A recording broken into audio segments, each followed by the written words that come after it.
Do you quick fire with Alden Richard and Nadine Lutre? Sunset o sunrise?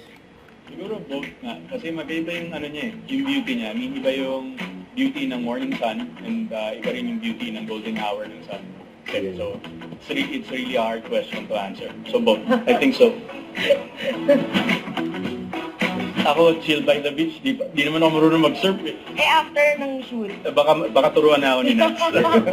Gusto ko both kasi mahilig na naman ako mag-chill sa beach. Yung, ano lang, yung tutunganga lang, gano'n, yung higa lang.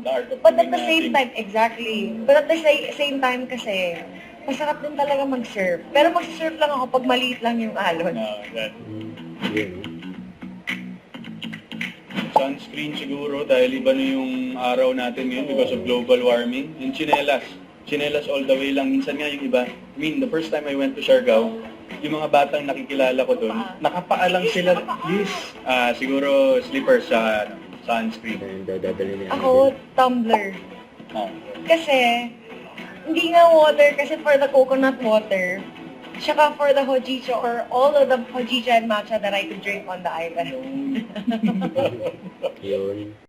Don't forget to subscribe, click the notification bell for more updates. This is Richard Action Vlog. Stay tuned for more videos. See ya.